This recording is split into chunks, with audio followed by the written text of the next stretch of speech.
Bonjour et bienvenue, voici notre tour d'horizon économique, géopolitique et boursier. Nous sommes le vendredi 1er juillet. Pour comprendre comment tourne la planète finance et quand ça tourne autour de l'obligataire, c'est sur la bourse au quotidien et nulle part ailleurs. Et l'épisode du jour s'intitulera justement « Goûtons les délices de l'anti-crack obligataire ».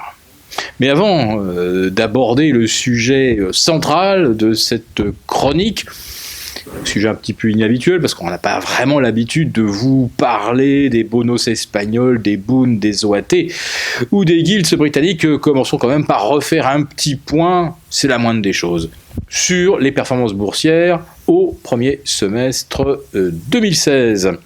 Alors, à tout seigneur, tout honneur, on va commencer par les marchés US, avec des gains de 2,5% pour le Dow Jones, le S&P, des gains tout entiers acquis les 29 et 30 juin, dans le cadre des habituels habillages de bilan de fin de trimestre. Un trimestre qui a longtemps été négatif d'ailleurs, mais bon, on s'en est un petit peu remis aux États-Unis, mais pas du tout en Europe.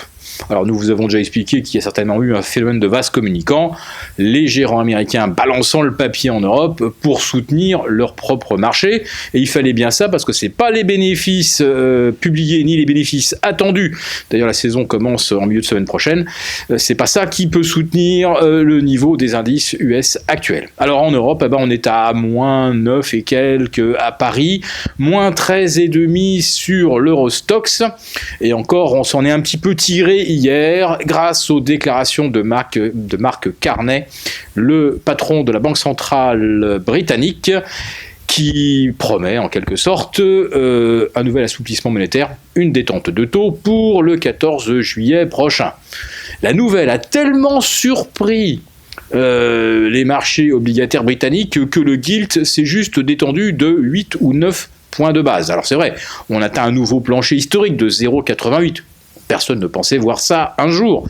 Mais bon, c'est pas un écart énorme. En revanche, la promesse de Mark Carney a fait littéralement flamber les emprunts espagnols et italiens. Commençons par les espagnols, parce que là, on a 25 points de base en moins, rien que sur la séance de jeudi. Vous attendiez-vous également à voir jamais un taux long espagnol, un pays qui est incapable de rembourser sa dette, vous imaginiez-vous un jour voir 0,98% de rendement sur un 10 ans espagnol et moins quelque chose jusqu'à 4 ans, on est à peu près d'ailleurs sur les mêmes niveaux sur les BTP italiens, avec 23 points de baisse hier et un rendement de 1,10-1,11 et des rendements négatifs jusqu'à 4 ans. Mais pour les bonus espagnols, c'est encore plus spectaculaire que ce que nous vous présentons là comme ça, sur 24 heures, parce que sur la semaine, nous assistons à du jamais vu de toute l'histoire des marchés obligataires européens. Le rendement du 10 ans espagnol s'est détendu de 75 points de base depuis lundi, passant de 1,74,5 à 0,98. 44% de baisse de rendement, c'est absolument du jamais vu. C'est une sorte d'anti-crack obligataire, un petit peu le symétrique du mois de janvier catastrophique de 1994, où les rendements s'étaient envolés de 10 ou 15%. Imaginez 10 à 15% de rendement en plus, là on est à moins 44 en moins en une semaine. C'est peut-être là aussi la caractéristique de la fin d'un mouvement de baisse des taux moyens long terme. Voire pourquoi pas très long terme, parce qu'en fait la baisse des taux elle a commencé en 1981. Alors ça vous ne le verrez pas dans le parcours du 10 ans espagnol, parce qu'après les années 2010-2011 pourries, où on a vu jusqu'à 8% de rendement, évidemment la courbe elle n'est pas linéaire, mais quand vous regardez le Bund, quand vous regardez les T-bonds américains, là vous avez quelque chose qui baisse sans discontinuer depuis 1981, à part le gros accro de 1994. Donc, c'est peut-être là, on va dire, le dernier emballage final.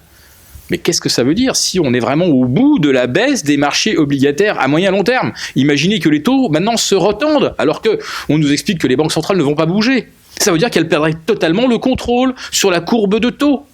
Parce que les taux qui se négocient tous les jours par la confrontation de l'offre et de la demande, là, les banques centrales n'ont pas véritablement la main. Elles peuvent simplement donner l'indication, une forward guidance, pour expliquer où les taux doivent aller.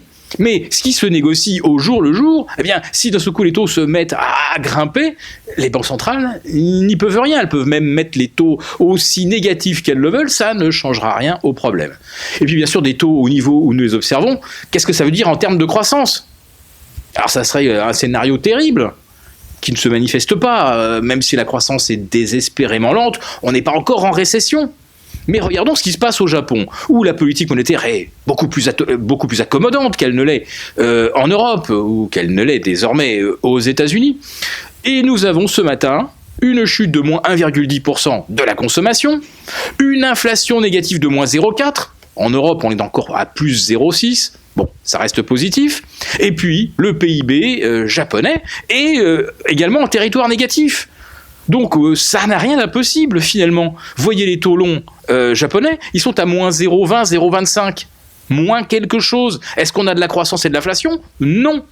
Alors tout ce qu'on peut espérer, c'est que ça n'arrivera pas en Europe. Mais c'est pourtant ce que la courbe de taux nous hurle. On s'en va vers de la récession. Alors comment les actions peuvent-elles monter dans ce cas-là ? Ah bah on va nous expliquer mécaniquement bien sûr. Arbitrage, rotation sectorielle. Ah bah voilà, puisqu'il n'y a rien d'autre à faire que d'acheter des actions pour avoir de rendement, il faut en faire. Sauf que c'est déjà une bulle et que les bénéfices ne sont pas sur une pente croissante.